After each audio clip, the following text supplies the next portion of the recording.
That was weird. I think the internet conked out on me again. I don't know why I'm having so many bandwidth issues. It's really quite annoying.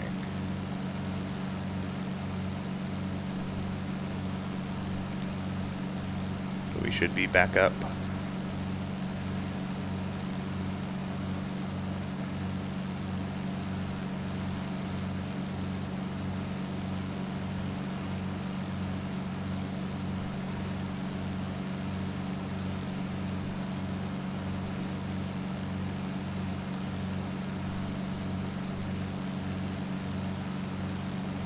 Sorry everybody for losing the stream there. Pretty sure that's an internet issue, but I don't know what internet issue that is. But it really messed up OBS good. Everything's fine now though. So we're just continuing our climb out of New Bedford. I'm not sure exactly where the stream cut off there. But everything's looking good. It's a nice little night flight. And so we're just going to continue our climb up to 8,000 feet. We are roughly on course now, so I'm just going to go ahead and activate. That leg is the one indeed we want activated. We're just going to go direct make from here. Kind of activate nav mode. We should have a slight turn to the right. I believe that should be our course more or less. Cool. That looks good.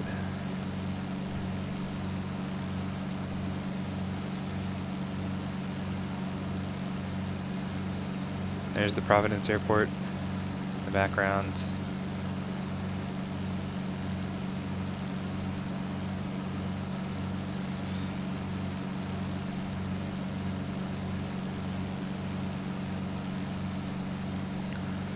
Not a whole lot to see at night. There's Martha's Vineyard out there. The completely realistic, what is that? Is that an aircraft carrier? I think that might be an oil rig. You know, for extra realism. There's some boats out there though.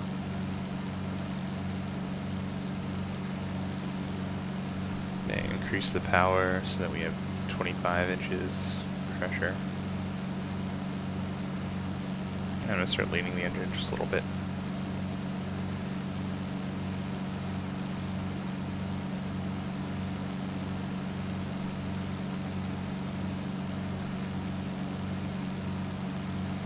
$15.5 gallons per hour is pretty good for climb. We're a little above that now.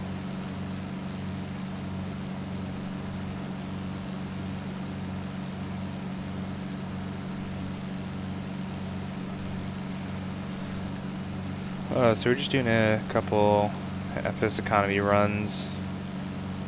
Just started dipping my toes into it and kind of got addicted really quick.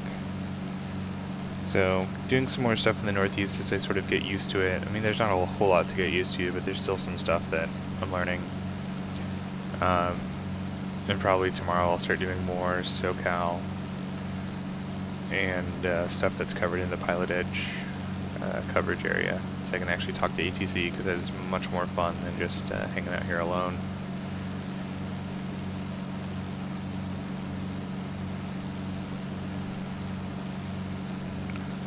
So let's see, we're at 5,600 feet now. One thing we're going to have to watch, we've got plenty of fuel. We're just going to have to be mindful, because if we do something stupid like forget to switch the tanks, then we're hosed. I may have done that last night, and that was not very fun. I'm going to go ahead and kill landing lights.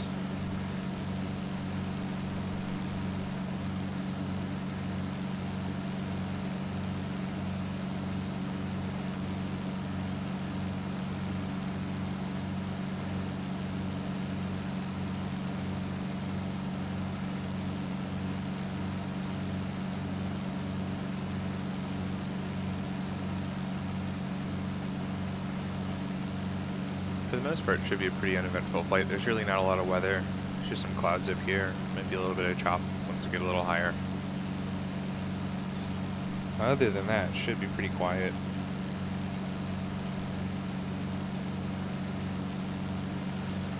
See what the weather at LaGuardia is. Winds are 220 at 12, visibility 10, clouds few at 25,000, temperature 7, dew point -4. Yeah, it's pretty lovely at LaGuardia. All things considered. Especially considering the last time we flew in there. That was kind of a mess.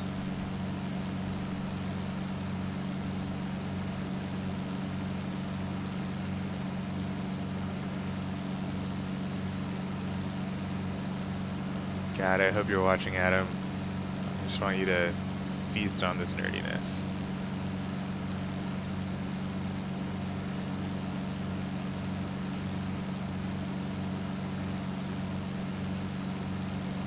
Alright, let's see what else is going on in the world. Not a lot. We're still doing pretty damn good as far as airspeed. I think the FS economy run that we have right now has us fully loaded with 5 passengers, so there's technically someone here and someone in each of the 4 seats back there. So that's pretty fully loaded, and this still manages to get decent performance. It's certainly not a jet or a turboprop, but I enjoy it. Works pretty well.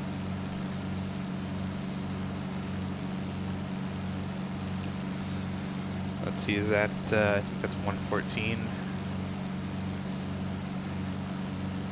No, that's, yeah, it's 138, because that's the big bridge there. And, yeah, I think that's right, because that's Jamestown over there, and then, that's like Kingstown-ish over there. Almost to our cruise altitude now, just 200 feet away, 100 feet away. Not a lot going on. Some good stars action out here. And there's our level off. We're gonna switch to, let's look at the cruise charts here. What do I want? What do I want? We'll do sort of a happy medium, so we'll do 21 inches at 2300 RPM here. Looking for 13.2 gallons per hour.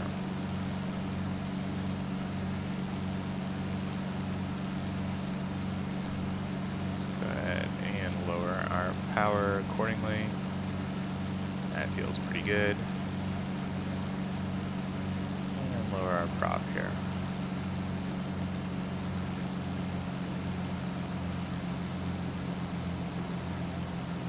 And that's 2300, pretty much on dot.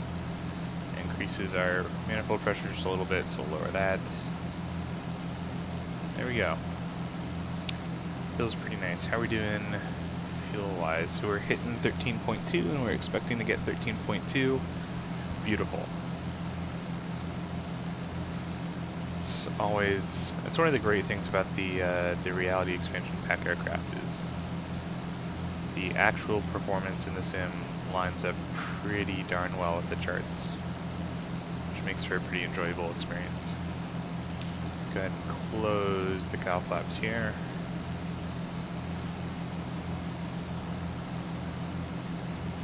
And while we're just hanging out up here, I will just go ahead and keep pitot heat on.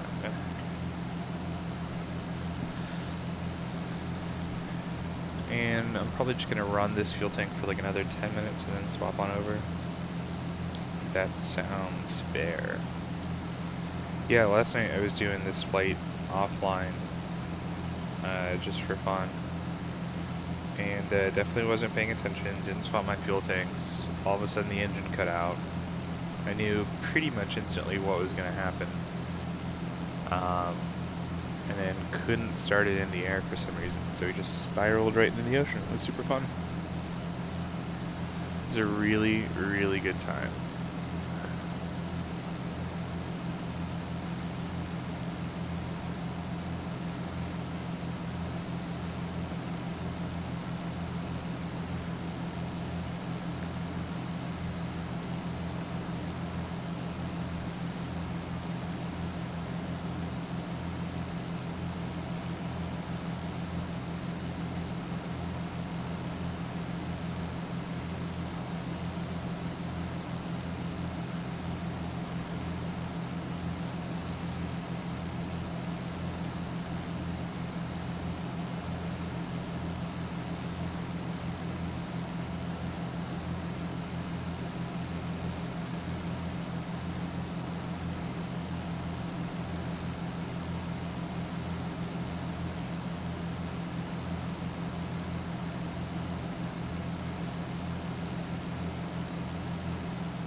let's see what our ETE is.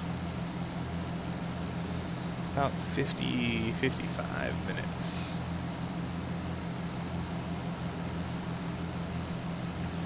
Trying to figure out how hard I want to push here. Because we could definitely go a little faster.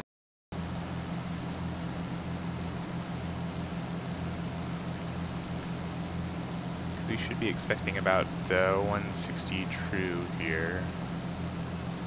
Which is not quite right. Not that far off.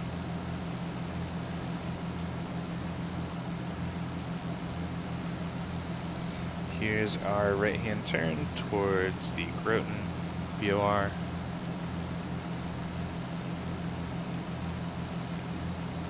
So today our route is staying on sort of the south shore of Rhode Island and then Connecticut. Then just coming into LaGuardia from the north. I think last time we approached it over Long Island and came in from the south. So coming in from the north keeps us out of the way of Newark traffic and JFK traffic, and is the ideal and most often cleared ATC route in.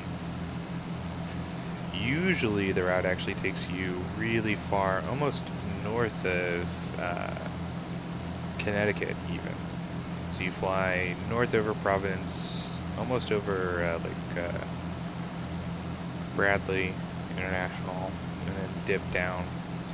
But that adds almost 100%. I think it's like 95% a distance on your routing. So found a nice ATC cleared route that was a little lower and a little bit more direct. This one's adding like maybe 20% to our total in-route time, which is acceptable given the fact that New York's airspace is just absolute garbage in a lot of ways. It's not garbage, it's just very congested.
Alright, let's see how we're doing. We're getting pretty low on our right tank. Just gonna keep running it. What could go wrong? Absolutely nothing. Everything's fine.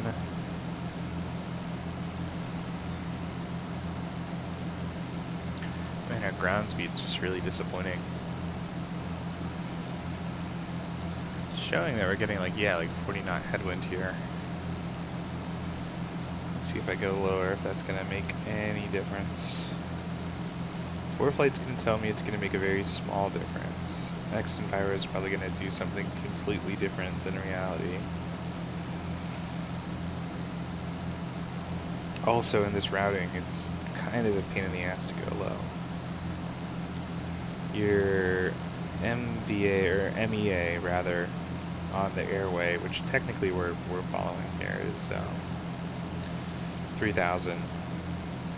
So I suppose we could go as low as that. Does that doesn't go up because then we're not in an airway there. I suppose we can try lower. Let's hit 4,000. Just see if that's any better.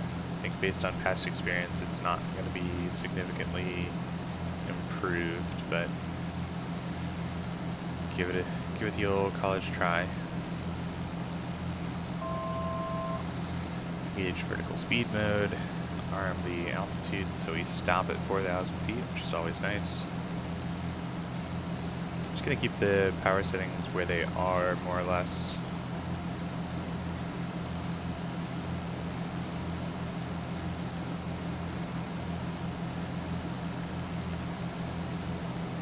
Just tweak it down just a little bit, maintaining around 13 gallons per hour at like what, 20.5 inches and 2,300 ripums.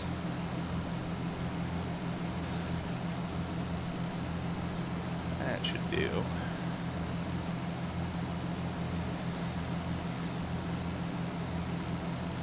So this is the Groton Airport. This is like the new London area, I believe. No, this is Westerly State. That's the new London Airport, I believe. We only get flown into Westerly State. It's a nice little airport.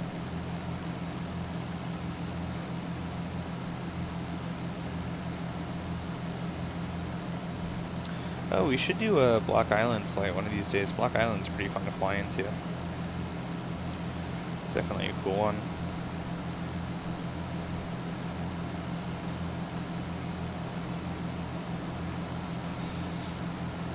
Well, the speed boost we're getting from descending is helping a little bit. We'll see if we can maintain any of that once we level off. I have my doubts.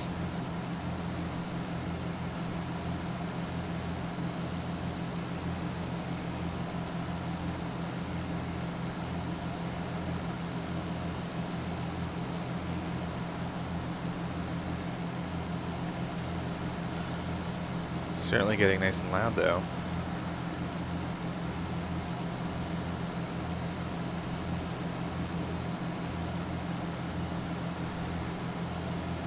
So is that 95? Yes, that is indeed 95.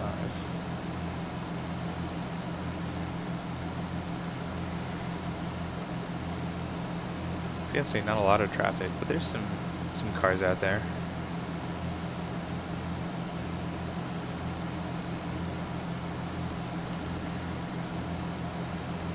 I don't know how much they improved the traffic in X-Plane 11, but now that I actually have a computer that's powerful enough to run with it, it's pretty sweet. It's a cool little feature.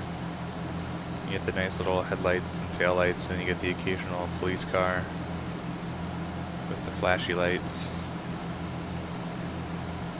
You even get stoplights. It's pretty cool stuff. Alright, so we're just down to 6,500 feet. Nice and gentle descent.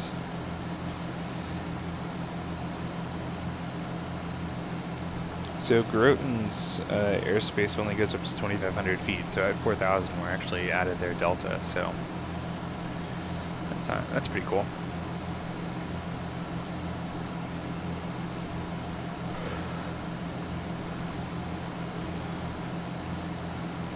And we're really not in the way of any of their approaches or anything. They really don't have anything coming from the east. It's mostly coming from the south and the north. And then coming from the south right now because the winds are out of the northwest.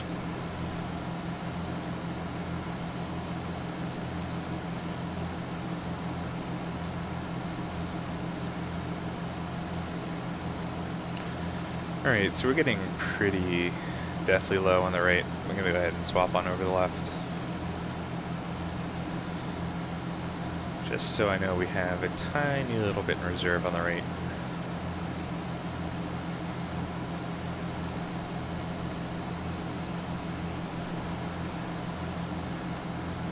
Yo, what's up, Nick? I really need to set up like some audio alerts. Really want like an alert, just like a little ping or a little flashing light or something if OBS craps the bed or if someone joins in. That would be really extremely helpful.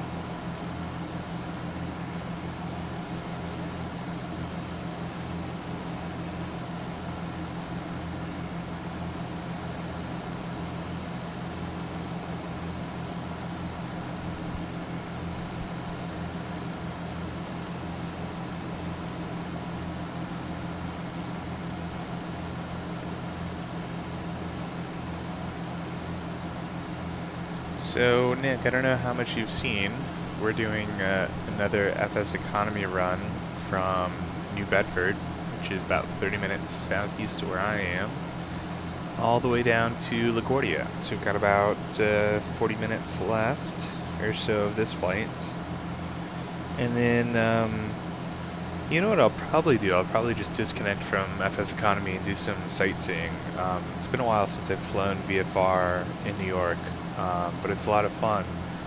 When we were doing the Gulfstream project and we were doing traffic for Gulfstream's human factors testing for the G500,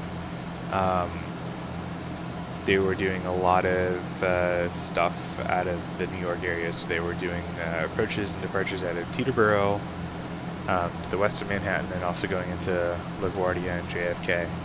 And so one of the things that I did a lot was just puttering around the Hudson River. Well, there was definitely some puttering.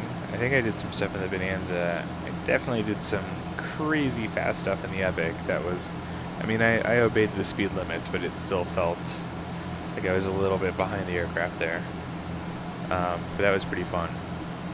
So FS Economy is this super antiquated but pretty cool little RPG kind of thing that basically adds a bunch of economy elements into your flight sim. So it works with Microsoft Flight Simulator, it works with X-Plane, it works with Prepared and all that jazz. And one second, let me pull it up. Yes, I'm expecting this right-hand turn. So this is what FS Economy looks like. So I've got bank balance here, I've got cash on hand. I've only flown 3 hours in the last couple days. But basically, you have a pool of aircraft all around the world. Some of it is privately owned by other users, some of it is just sort of owned by the world. And then you have assignments that are generated for different airports all around the world. I think just about every airport has an assignment. They're all over. And so the very basic mechanic of the game is that you pick up assignments and then you rent different aircraft to complete the assignments. And you basically start out with 0 money and then you sort of work your way up a little bit. And then there's some more... Exactly. This is the thing that combines the joy of flying with the heartache of flying. And then, yeah, and then so like the more advanced stuff is you start getting into like you can buy supplies and start setting up FBOs, and so you can own fleets, you can buy aircraft and sell aircraft, and then you have all sorts of maintenance and repair costs associated with it. You can buy and sell fuel and stuff like that. So it gets pretty in-depth. Basically right now with the Bonanza, because I can haul up to 5 people at a time, not with a lot of fuel though, you know, I can make a couple $1,000s per flight, and so it doesn't take a whole lot to build money. And I don't know, it's a really good way to sort of see new airports, especially smaller ones that you might not otherwise visit. Gives you sort of a guided path. It gives you some sort of missions to do, because that's the thing about flight sim, like basic mechanics of it for someone like me are pretty interesting, but you know, without actually having sort of like a mission or any sort of structure to it, sometimes it can be a little bit challenging to find the motivation to actually go out and do something, and there's not really a discovery element because you sort of have to build the entire experience yourself. So this gives you like a couple different options, sort of puts together an experience for you, and it's nice. It's kind of a pain in the butt to set up, but once you're set up, pretty darn easy to run through everything. So I'm definitely a fan of it, and we'll see how deep into it I get. You know, right now it's really easy to just sort of pick different flights, do some flight planning, and basically just only depart places that I know that has a bonanza, or go to other places that do have a bonanza and then move them to the places I want them to be. So that seems, that's like the basic mechanic for me, and that's probably what I'll continue to do for a while. I don't know, like the buying and the selling stuff, I feel like that gets a little complicated because then you start having to manage like ongoing costs and stuff. At the same time, you can rent out your airplane, so that's kind of cool, but I don't really have a good picture of like supply and demand and like how profitable different things are. I know some people that are super duper deep into it. They have a bunch of different FBOs, they have a bunch of different planes. They make oodles and oodles of fake money and grow their empire. So I probably won't get there, but it's definitely cool to think about. And even the basic stuff is pretty fun. So I have a pretty good time doing it. Nick, now that you're here, I have some questions for you, because I'm trying to... So I brought my big, awesome DMX kit home, and I plugged a bunch of crap into it, and that was a lot of fun. Just like straight dimming lights programmatically. But I'm really trying to figure out like a good, affordable, just like, well, super cheap. I want to find a good, super cheap moving head that I can just play with and practice on. I was wondering if you had any recommendations in that arena. Let's see, I think that's 95 there, yep.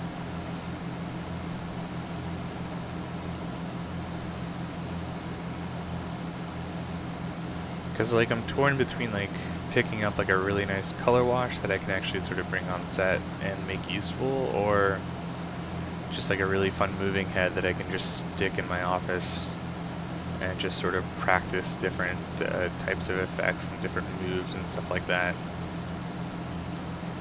I don't know, either one is still pretty self-indulgent. One's definitely more self-indulgent than the other, but oh well. I know there's some like cheaper ones. Yeah, so apparently I was looking at a bunch of the new Chauvet or Chauvet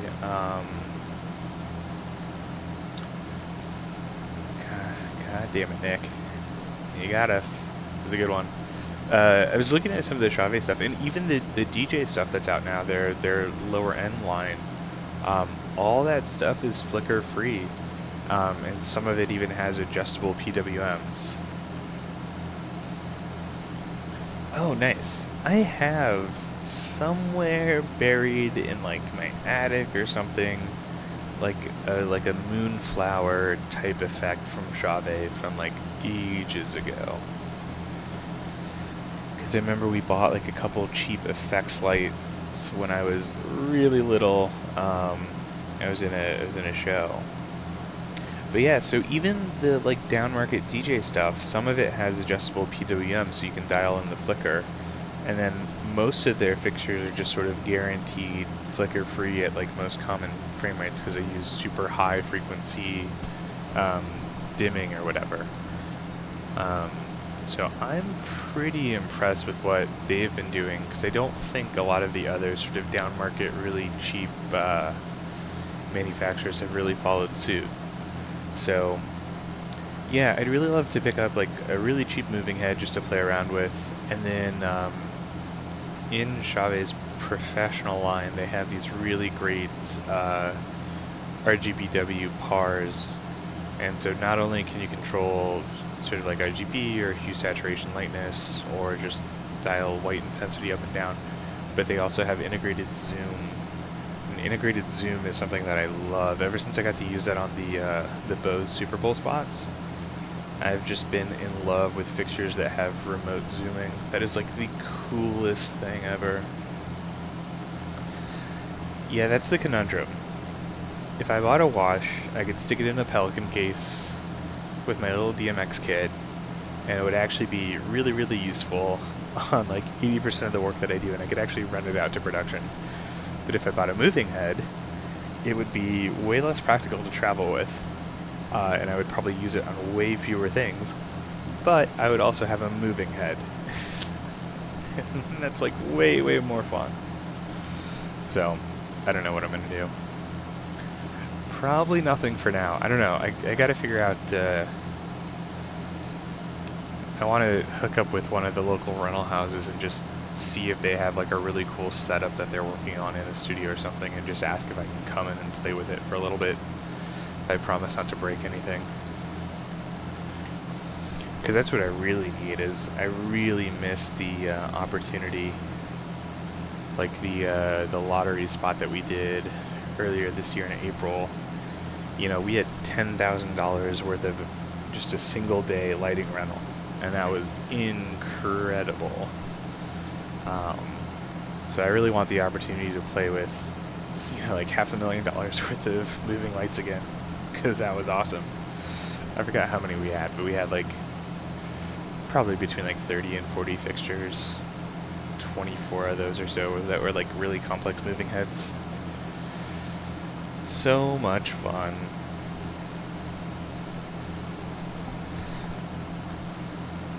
Exactly, that is the dilemma. So I think the real move here is that you buy a wash, but you buy like a nicer wash that's got like the zooming and the stuff built in, because like you can still have a little bit of fun with zooming.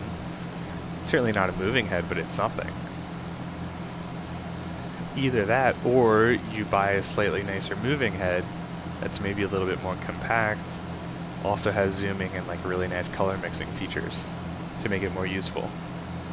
Although you still run into the fact that it is, even the small ones are not, you know, they're not as compact as a Parkin or an LED wash. Some of those things are crazy small right now. Alright, so we're about 25 minutes out, which is good, because we are super wonderfully low on fuel. I'm sure we'll land with like 8 gallons left in the tank, which is fine for me. Wouldn't be fine if this was reality, but that's fine. Not a lot going on. So we're showing 184-ish, and we're doing 162. So we about halved our headwind down here, so that's good. But we're also running at a higher engine performance here, so our fuel consumption is still pretty low. It's only 13.5. So all in all, I'll take it. Just not gonna futz with it. Happy with what we're doing. See, and this is the other thing I was thinking. So like, I have really wonderful like blue walls, but my ceiling in my office is completely white, and it catches light really wonderfully. And I totally want to do some like really pretty gradients and washes. There was a friend of mine, I didn't actually get to work on this project, and I was really bummed, but there was this really cool project for Comcast out of New York. And actually I think they traveled around with this setup, but they did sort of like one of the components of the production was sort of like these fake interviews. But what they did was they had sort of like a stretched 6x6 or 8x8 sort of muslin, and then I think they rear projected some different wash lights, and they were super flooded and out of focus with really, really soft edges, and they mixed really, really nice.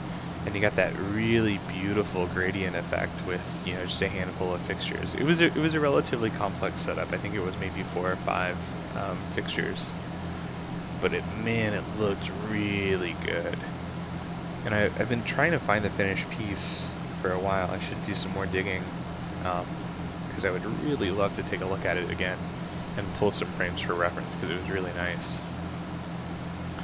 Yeah, it was really gorgeous, and I think there are a couple examples that I know I've seen either in commercial work or in documentary work with sort of the same type of setup where you've got, you know, a cloth on a frame, and it's a white cloth, and you're throwing light into it in a really pretty way. It feels very architectural in a nice way. Alright, so we should be making a pretty severe left-hand turn south into the New York area here. There we go. 6, 5, 4, 3, 2, 1. Here comes the turn. Gotta tweak our course. How far? Probably more like here. Can actually check. 235. Yeah, it's pretty close.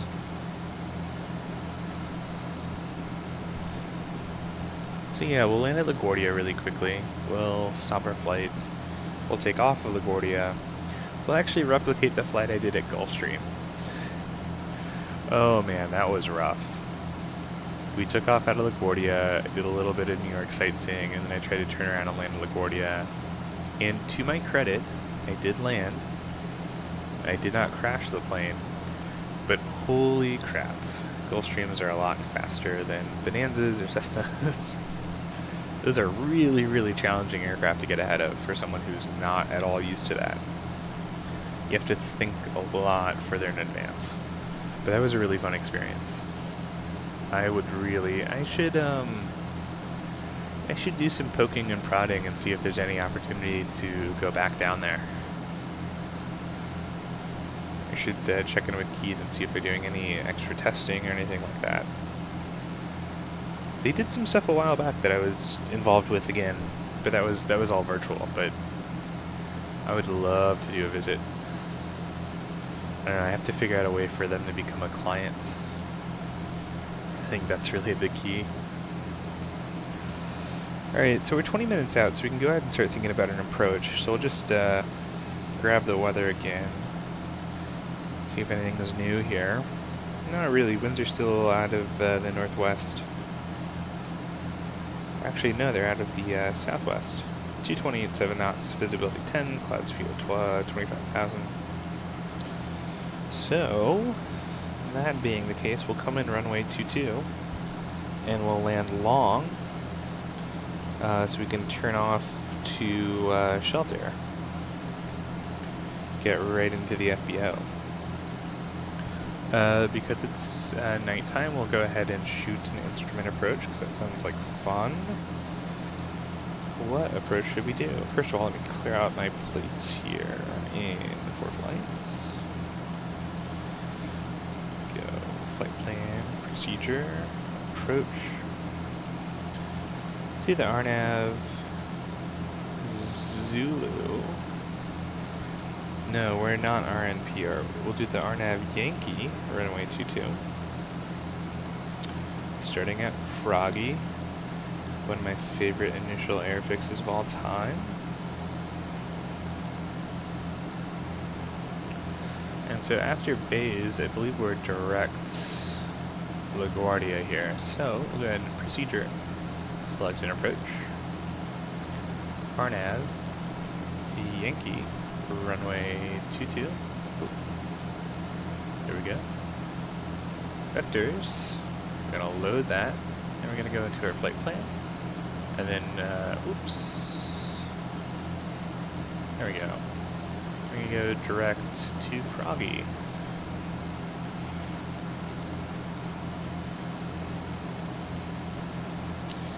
And we want to be Froggy at 3,000 feet.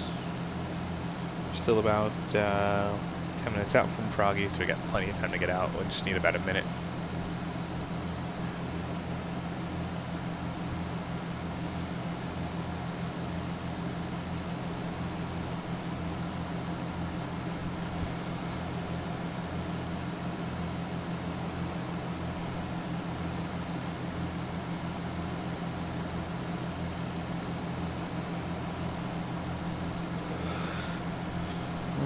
Yeah, I'm looking for something really crazy to do with production. I kind of want to use the Christmas video as an excuse to do something nuts. Even though my idea that I love is absolutely not nuts production-wise. I would love to do something just kind of crazy. I really want to do Poor Man's Process. I want to do something that, either like a car chase scene or a driving scene or something like that. There's actually this really good movie. Oh, I forgot what it was called, but there was a really good movie, this like indie film that was out a couple years ago, and it's I think it's just called Locke, like Locké, and it's just this really nice indie drama, and all the entire film takes place while this guy is driving in his car, and it's really well done. I mean, obviously it's one of the types of movies that relies really heavily on the actor for sure, and then the writing. Without the right story, it could be terrible. But it's got a really good, compelling story that really works in that format, and I really love it because it was done very simply but very effectively. Just completely, just one single sort of car shot of a guy in a car, but just, you know, executed at the highest level. So I would love to do something like that, where the production is cool but really simple and straightforward. But we'll see. Right now I'm really focused on new business and workflow and all the behind the scenes kind of desk stuff. Haven't done a ton of really cool production lately. So we'll have to find a fun project to do something really nuts on. And we definitely have to find a live stream project so I can loop you in, Nick. Because that was like one of the things that I was really hoping I was going to be able to do more with this job, is work with people that I know. And I've done a little bit of it, but not enough by any stretch of the imagination.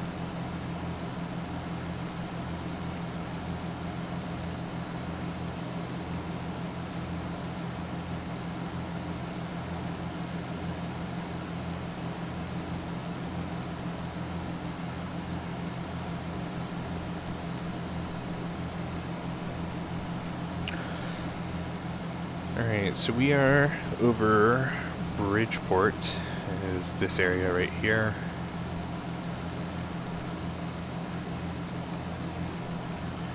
And to our left, I thought this was water, this is just sort of a little foresty bit. And then way out over there is Long Island.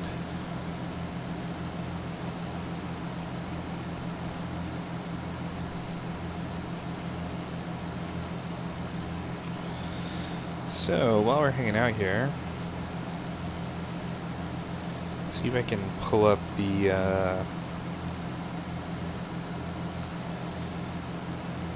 charts for New York, the VFR charts. Here we go, here's our New York TAC VFR.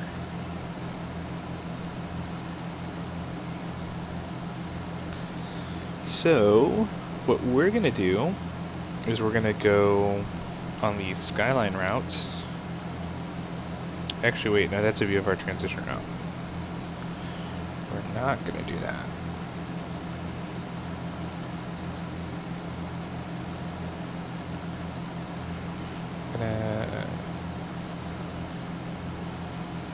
Yeah, we're just going to go over the Hudson River exclusion zones. You know, I actually haven't really looked into how that's affected post-Trump, because you've got that TFR there. Once we land at LaGuardia, I'll check that out, because I don't know if that actually just like completely shuts off the Hudson River. Looking at the actual indicated TFR, you still can get around that up towards the Hudson River. But I know when that was originally issued, it was really, really broad.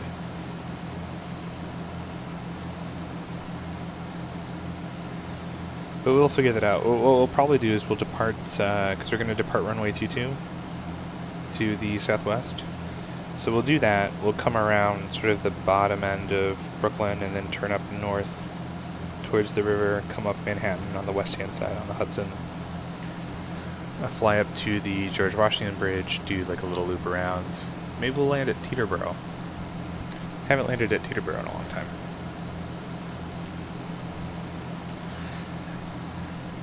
Yeah, that was a fun trip to Boston. That was like kind of mind-blowing.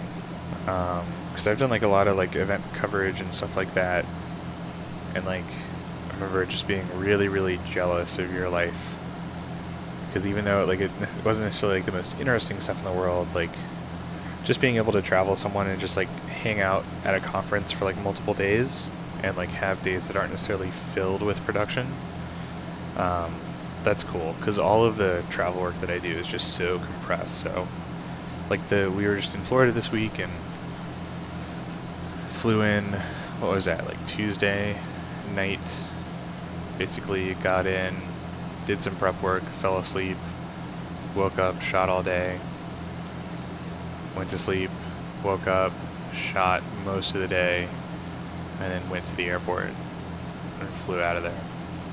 And it was such a bummer because it's Pensacola, Florida, and Pensacola is like really, really, really nice. I think you are a little bit spoiled. I mean, I'm definitely spoiled in some ways too, for sure. I think anyone who sort of works in this industry, well, maybe not anyone, but I think a lot of us are more fortunate than we realize.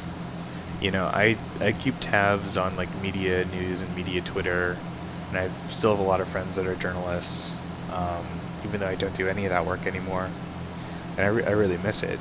But like that industry, like the media industry, is imploding.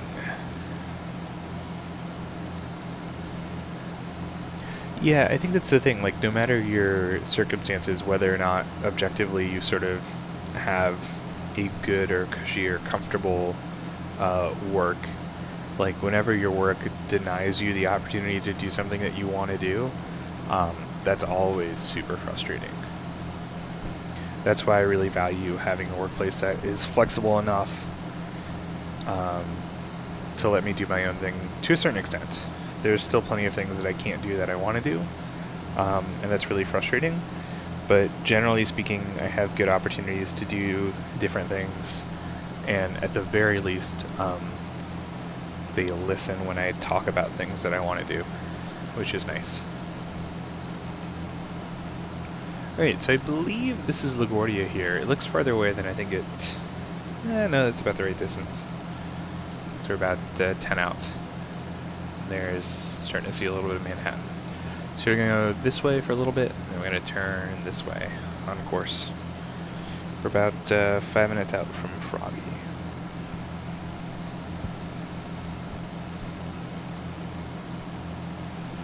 Yeah, I don't know. It's, I get the feeling that industry publications are maybe a little bit more sheltered. But I don't think necessarily by much, you know? Quick little fuel check here. Fuel situation is low. I'm excited to see how many gallons we have when we land with. I think I guessed 8 at the beginning.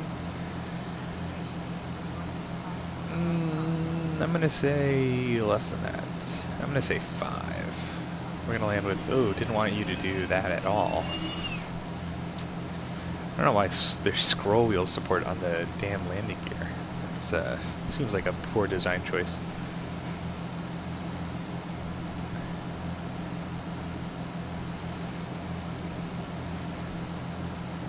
Yeah, I mean, your opportunity to work remotely, like, that was pretty incredible. That's definitely something I could not do now, I think. I did that last year when I was working independently, but I also ended up, like, not doing, like, I was working remotely in that during the month and a half that I was gone, I did some work remotely, but I wasn't like actively working remotely like you were, I think. I don't think I could get away with that now. Although I still try to work remotely every now and again. I mean, I work remotely relatively frequently from home, which for me kind of counts. But like working from another country, I would love... next year, that's definitely going to happen. I think I'm going to try and spend some time in like South America or something like that. Somewhere just really completely different. Trying to keep the trend up of going to just completely different places. And I think I'm probably not going to do it 3 months at a time, but I think like 3 weeks at a time is probably a good amount of time for me. You know, like my, probably the closest thing to working remotely for an extended amount of time was my 21-day deployment with the Red Cross. Just in terms of, like, there was stuff happening that I had to sort of keep tabs on, but there was definitely the expectation that I set when I left was, like, I'm not going to be working, I'm going to be doing other stuff. And so that's definitely different. But it was a good taste of sort of, like, if I leave, is everything going to completely melt down? And the answer is mostly no. Although there was one time that I was on a slightly shorter vacation, and things did kind of melt down a little bit. So, who knows? Win some, lose some. Yeah, that would be super dope. I gotta figure out, like, where has, like, super cheap flights to New Zealand, like, what the optimal routing is to do something like that. Oh, this is fun. So we're coming up on a transition where I think there's ortho installed, but there's not an updated overlay. And so there's no, like, objects or anything populated here, even though there's definitely land. I think this might be, like, the beginning of, like, the official New York scenery, so I'm not sure what's up with that. Might have to look into fixing that, because it's definitely a dramatic difference going from here to here. I much prefer this version. Alright, we're going to get down to 3,000 feet really quickly here.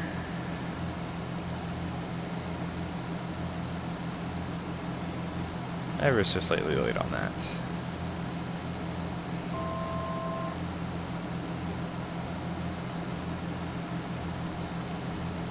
I mean, we're not really, I mean, we got oodles of time here. No, I'm not talking about your overlay is good.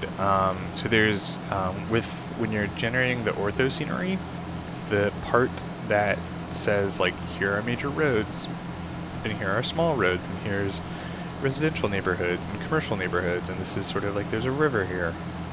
Like, all of that data is classified as, like, an overlay data, and then X-Plane reads that data and generates auto-gen objects. So, like, no one's manually placed the highways here. It just reads, I believe it's OpenStreetMap data, and says, okay, there's a highway here, so I'm going to generate it. And the way that they do it ends up being really bang on, which is cool. And then that's where, like, the other smaller streets and buildings and stuff come into play as well. New York, I believe I should have my super fancy New York scenery installed. Because I think we've seen some of the buildings before. And I guess we'll see once we do our little VFR tour whether or not that's the case. Alright, so it looks like we're going to hit 3,000, right? Yeah, I know. Just overlays like a trigger word for you. Which, yeah, at some point, I think maybe we should do, like, a screen share and, like, hack on the overlay. Because I definitely want to learn a little bit more about it. I could probably mess around with it just fine on my own, but certainly appreciate your expertise. So we should be turning left right now, yep, towards Greco, and Greco is going to be our intercept point. Okay, I know about the TFR, I'm not concerned about the TFR, there's Manhattan there. We'll check that out in a bit. Also going to slow down here. We're going to go full prop and full rich. Also going to get our landing lights on. Alright, autopilot kind of worked the turn there, that's fine. I'm going to go down to 1,900 feet. Oop, where are you, button? There you are.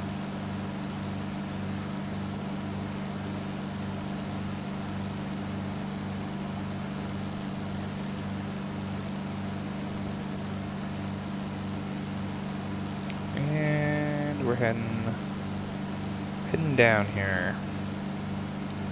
So at Greco we should be at no lower than 1,900 feet, and that's where we should intercept the glide slope. We are receiving the GPS glide slope, which is good. So what I can do is I can arm approach mode, and basically we'll get to 1,900 feet, we'll level off, Then as we level off, we'll intercept the glide slope, we'll follow the glide slope all the way down.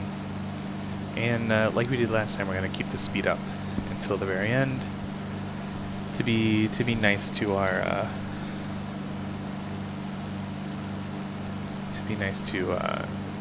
all the other aircraft that are totally here.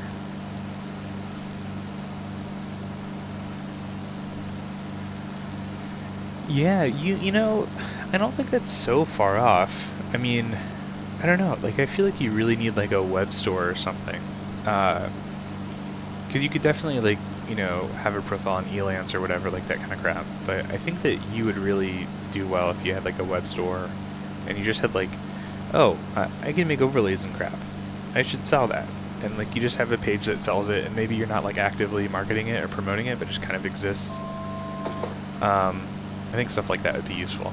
Alright, we've captured the glide slope here. Just gonna adjust the power down a little bit more. But yeah, I would look at, if you want to sort of look at what's out there, because there definitely are some systems out there, like Muxy. Oh no, I'm thinking of the wrong thing. Not Muxy. Muxy is like a Twitch bot. Struxum. I think it's STREXM. They just came out with a version 2, but all they are is like a cloud-based overlay system. So you get a URL to go to, you can customize all this different junk, and then you point OBS at it. And it's really, really good, but they also like are totally missing. Like honestly, if you packaged up your flight sim overlay for like with Pilot Edge, and you sold it for a few bucks, I mean, it's certainly not like a career path, but people would really, really dig that for sure. Something that was just relatively easy for them to get rolling with. And man, if you made it like a service, like if you made it run the cloud, if you made it sort of like really easily deployable where someone could just log in and point to like a URL, a private URL, man, people would dig that for sure. I would help promote the shit out of it for sure. Or, you know what you could do is you could actually like make it have like Pilot Edge branding. I could introduce you to the Pilot Edge folks, and maybe that could be a thing that they give to some of their like top streamers or something. I don't know. I think there's definitely options out there. Man, I feel like my New York scenery looks like really terrible, and I can't really figure out why. Alright, I'm gonna start paying attention to this approach. Gear's gonna come down.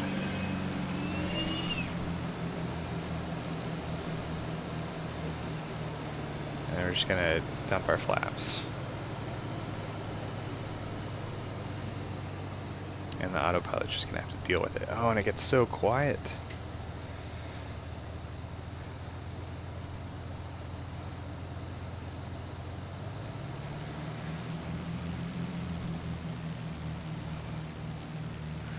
Alright. Well, that's definitely not a stabilized approach. I'm gonna disable the autopilot. I mean, it's whatever. Oh, we're supposed to land long, aren't we? I can do that. I'm just gonna do a nice floater.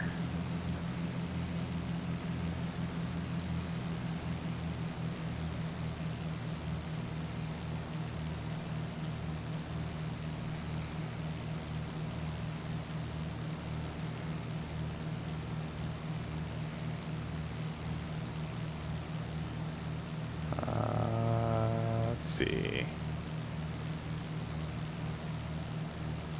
the float is real. I'm actually really proud of myself. I really milked that float well. We are on the ground.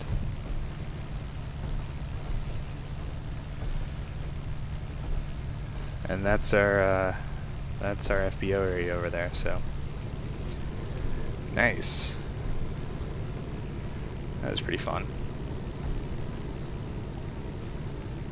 We'll play that one back for sure.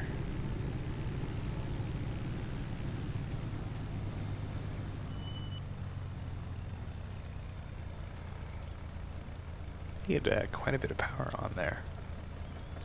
Alright, flaps are going to come up, strobe light's going to come off, taxi light's going to come on, landing light's going to come off. And we're just going to pull right in here.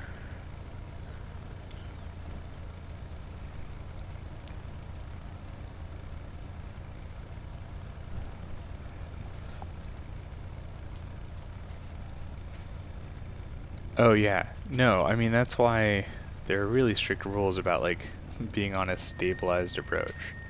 Because like at the end of a flight, your workload is relatively high and things are happening relatively fast. And so like as soon as you're on the approach, like your first priority is to get stabilized. Because if you don't do that, it just adds so much work. It's crazy unsafe. Okay, I need to shut down really quickly here. So, avionics are going to come off. Taxi lights are going to come off. Nav lights are going to come off. Strobe lights are already off.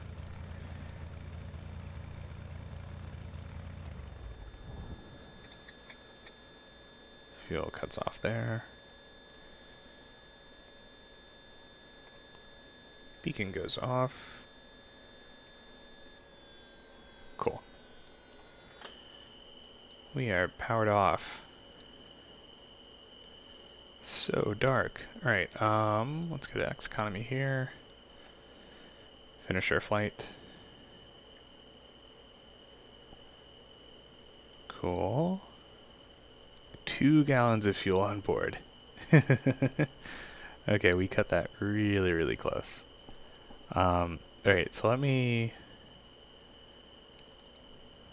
That's fine. Let's fill up our tanks here, because why not?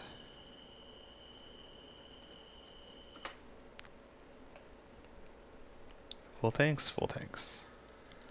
We'll go ahead and get started up. We'll back taxi to 22, and then we'll fly around New York and see what's going on there. Oh man, too dark. There we go. Left tank. Full everything. Fuel pump. Beacon comes on. Oh, I never killed the pitot heat. Oh well. 8th of an inch throttle, clear prop, all that jazz. Good start. We'll keep the cow flaps closed, keep everything nice and toasty. Not going to worry about leaning the engine for now. Just going to make this a real quick one. We'll get our avionics online. Cool. Brakes released. We'll taxi back. And then, I never really finished reading the rules here for the Hudson exclusion zone. I'm just going to stop really quickly. Below 1,300 feet, blah, blah, blah, blah, blah. Hudson River, blah, blah, blah, blah, blah, blah, blah, blah, blah.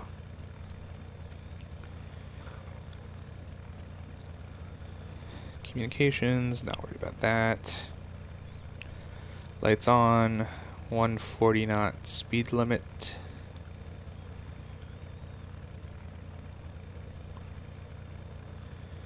Northbound.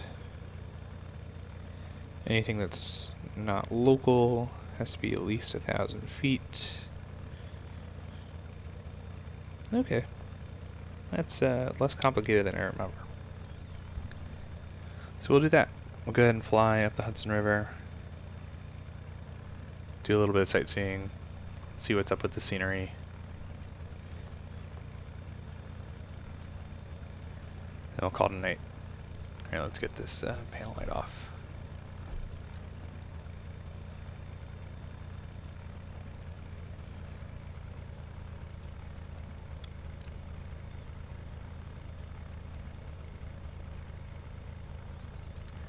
Alright, so I should be making the left-hand turn before the ambers here. Yep. That should be Alpha Alpha. LaGuardia is kind of a confusing airport to taxi at, especially at night. And there's like no reference points here, besides the FBO area. Should go all the way down to the end of this, basically. And we can actually do an intersection departure.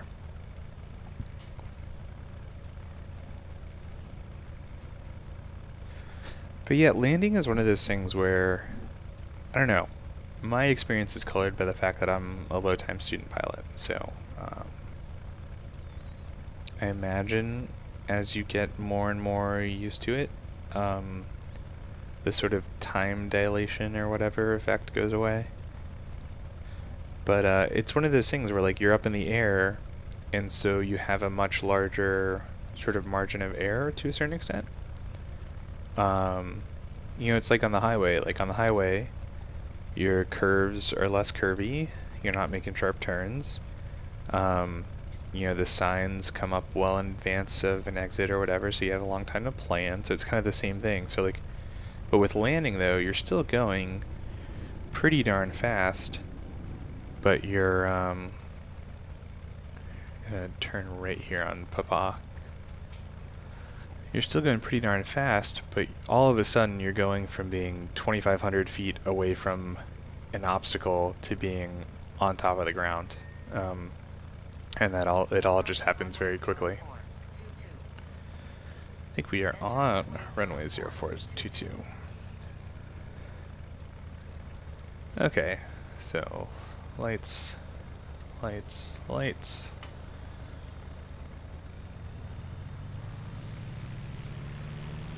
I think it's gonna yell at me again. Oh, I'm way off center line.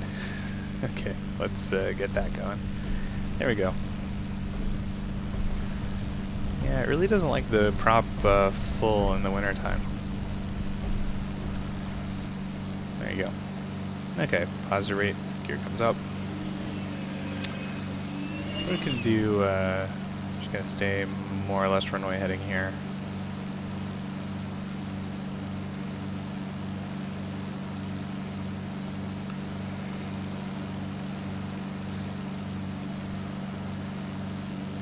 And we'll stay at around 1,000 feet.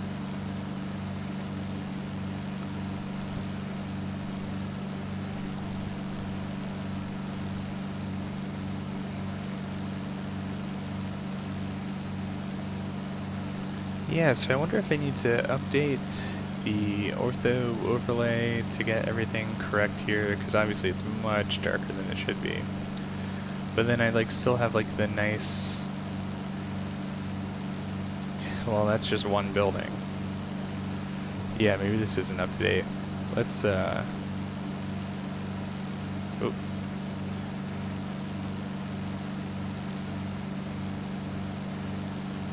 Yeah, so I have ortho down here, but just not the overlay. Yeah, this is much less cool to look at than I thought it was going to be. Alright, well. Clearly my New York scenery is either not installed correctly or not up to date. Because this looks like poo. Definitely when I was doing the Gulfstream stuff, it looked much nicer. So we'll just do a loop around Manhattan. We'll go up to the GW Bridge. We'll land at Teterboro really quick, and we'll call it a day.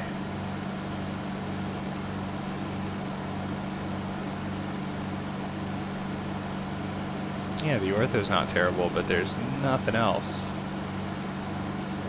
The object density is really low. There's no roads, no trees. I think we did see last night that the stadium exists on the other side of LaGuardia, which is useful for some approaches. We're overspeeding the aircraft, but that's fine. This is not a rule following flight here.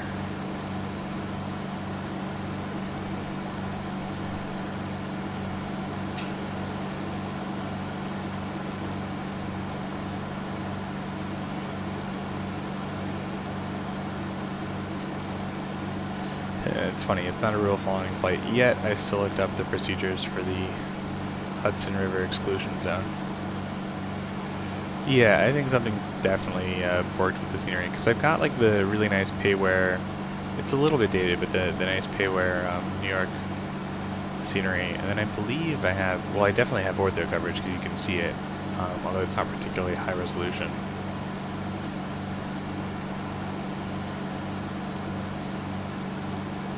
There's a little heliport.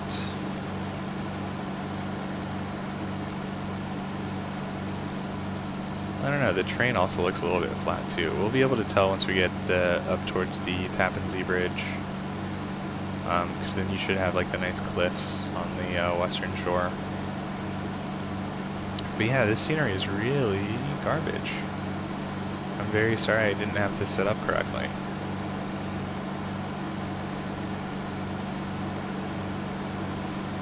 Feel really bad about that.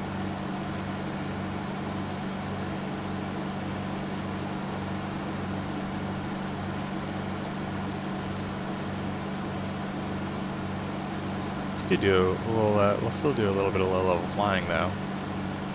Don't want to leave everyone completely hanging here. So okay, so like the train exists and the ortho exists, so there's something wrong with the objects not loading in. So I will have to take a look at that.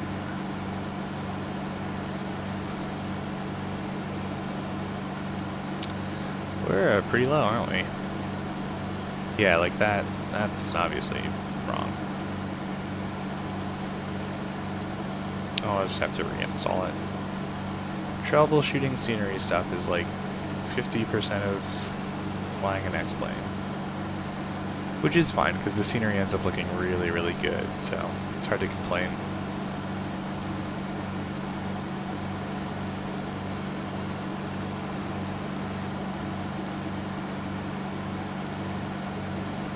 Yeah, the joystick's feeling really dialed in today. Of course, that's going to be the last thing that I say before we hit the prop with the water and just completely cartwheel.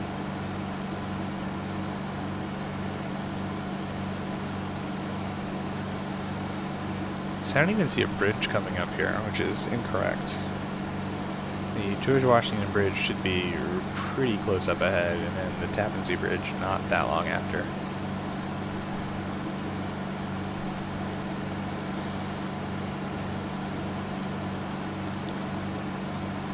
Yeah, this is pretty fun.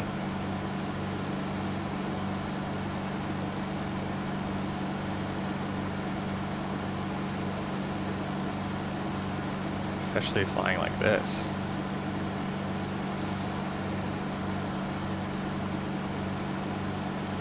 I promised everyone we were going to watch that landing, didn't I? I'm sorry. We'll watch back the Teterboro landing.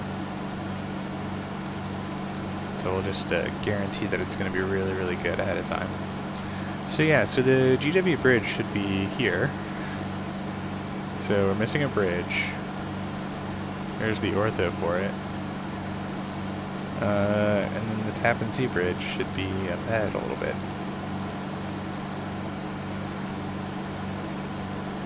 We'll fly up to the Tappan Zee and then up to Teterboro. That was a little close for comfort.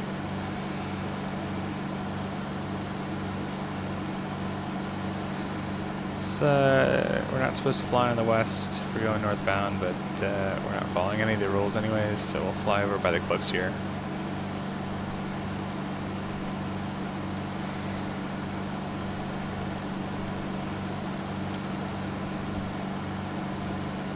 I think that's another bridge, maybe?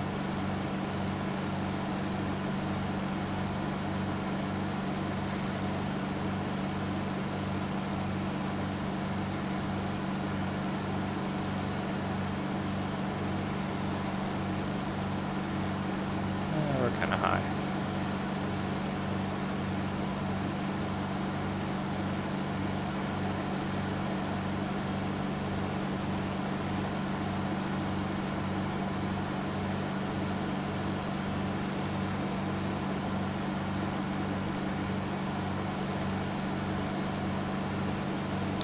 ForeFlight's very upset with me. Thinks I'm doing 240 knots. Well, I am doing 240 knots at essentially zero height.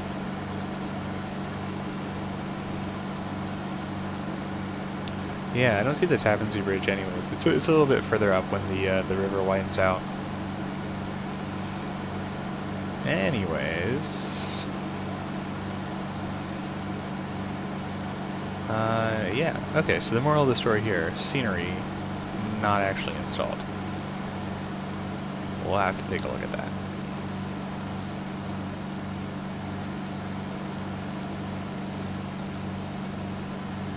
Here we go, up the cliffs. We'll check out what we've got installed at Teterboro. See if we have any scenery there.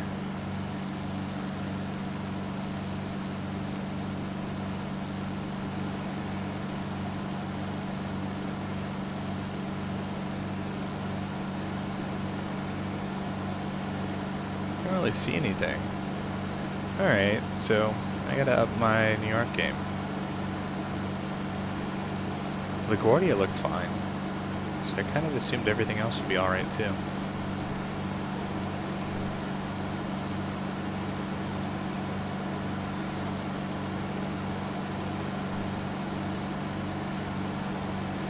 So we'll do runway 19, I think.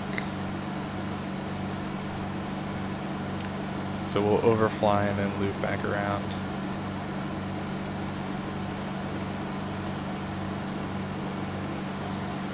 Yeah, this doesn't look like ortho to me. Maybe it's just low res ortho. Let me pull up and see.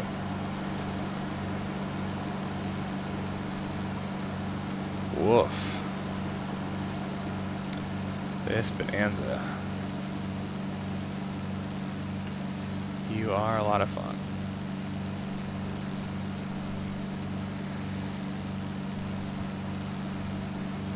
Yeah, no, this is definitely ortho. Okay, we were just way too low to the ground. So Teterboro looks kind of empty here. Yeah, we'll have to fix that at some point. Well, what I mean by that is I will fix that tonight.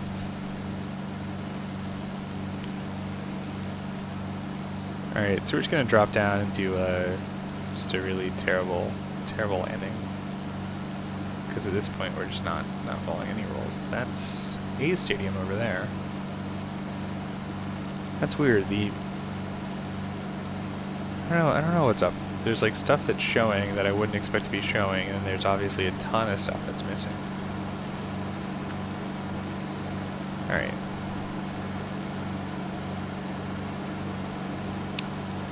So that's us cutting the throttle.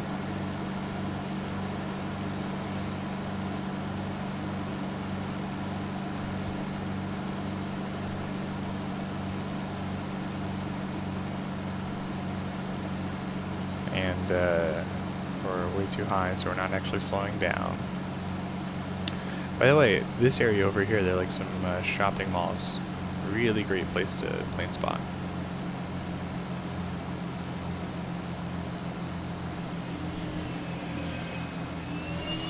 Yeah, I know I'm too fast for the gear.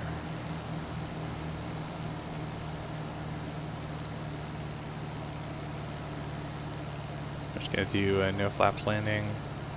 Yes, I don't have any objects here, which is really disappointing.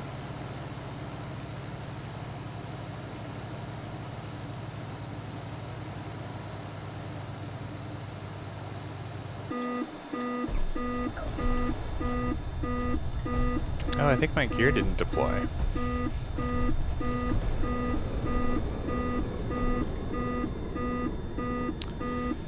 I should have waited to extend them. Let's see which one didn't pop. Oh, maybe none of them. Ah, what a unnoble way to end this. Ugh, so embarrassing. Well, we're definitely not gonna play that one back. I wonder if I can skip all the way back to our first one. We certainly can. Alright.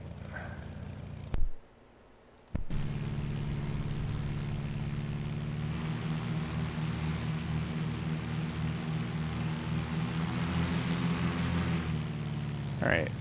So we'll watch this back and then we'll call it. So here we are, short final. I think this is right before I remember that I needed to make this a long landing. Yep. There's the engine coming up.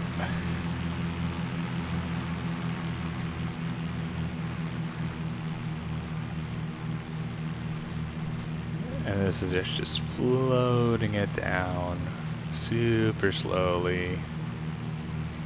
Super slowly.